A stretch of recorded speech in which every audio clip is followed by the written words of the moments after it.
সাতক্ষীরায় একটি বেসরকারি মাধ্যমিক বিদ্যালয়ে প্রধান শিক্ষকের বিরুদ্ধে ছাত্রীদের কুপ্রস্তাব দেওয়ার অভিযোগ উঠেছে। অভিযুক্ত শিক্ষকের অপসারণের দাবিতে কয়েকদিন ধরে ক্লাস বর্জন করে বিক্ষোভ করছে শিক্ষার্থীরা। এই ঘটনায় ক্ষুব্ধ অভিভাবকরাও। অভিযুক্ত প্রধান শিক্ষকের কারণ দর্শানোর নোটিশ দেওয়া হয়েছে। কালার এক্সপার্ট, জর্জ স্যাপ এবং মাইল্ড অন হ্যান্ডস টেকনোলজি সমৃদ্ধ অরিক্স ক্রিস্টাল ওয়াশ আপনার লন্ড্রি এক্সপার্ট। সাতক্ষীরার কালীগঞ্জের উজ্জীবনী ইনস্টিটিউট মাধ্যমিক বিদ্যালয়ের প্রধান শিক্ষকের কক্ষ রুমের ভেতর আসবাবপত্রের আড়ালে একটি স্থানে দেখা মিলল খাটসহ বিভিন্ন জিনিসপত্রের। এ যেন কক্ষের মধ্যেই আরেকটি গোপন কক্ষ। শিক্ষার্থীদের অভিযোগ, গোপন কক্ষে ছাত্রীদের নিয়ে গিয়ে কুপ্রস্তাব দিতেন প্রধান শিক্ষক ইকবাল আলম বাবলু। অভিযুক্ত শিক্ষকের অপসারণ দাবিতে গত 18 নভেম্বর থেকে ক্লাস বর্জন কর্মসূচি পালন করছে শিক্ষার্থীরা। ক্ষুব্ধ অভিভাবকরাও। নানা প্রকারে সে মেয়েদেরকে উত্ত্যক্ত করার চেষ্টা করে।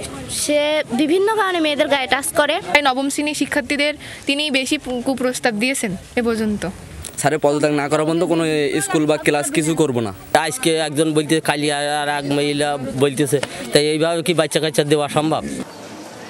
স্কুলে গিয়ে পাওয়া যায়নি প্রধান শিক্ষককে। ছাত্রীদের কুপ্রস্তাব দেওয়ার অভিযোগের বিষয়ে বিক্ষোভের আগে কিছুই জানা ছিল না বলে দাবি সহকারী প্রধান শিক্ষকের।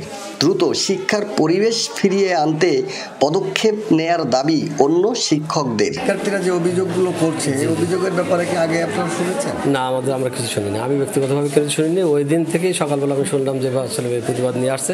একটা মানুষের জন্য যদি এতগুলো ছেলে মেয়ের লেখাপড়া ধ্বংস হয়ে যায়, সেক্ষেত্রে আমার মনে হয় একটা মানুষকে বাদ দিয়ে পরিস্থিতি শান্ত আনা যদি যায়, সেক্ষেত্রে সেটা ভালো। শিক্ষার্থীদের অভিযোগের বিষয়ে জানতে অভিযুক্ত প্রধান শিক্ষকের কালীগঞ্জ সদরের বাড়িতে গিয়েও তাকে পাওয়া যায়নি। তার মোবাইল নাম্বারও বন্ধ পাওয়া যায়। কার্যালয়ে নেই উপজেলা মাধ্যমিক শিক্ষা কর্মকর্তাও।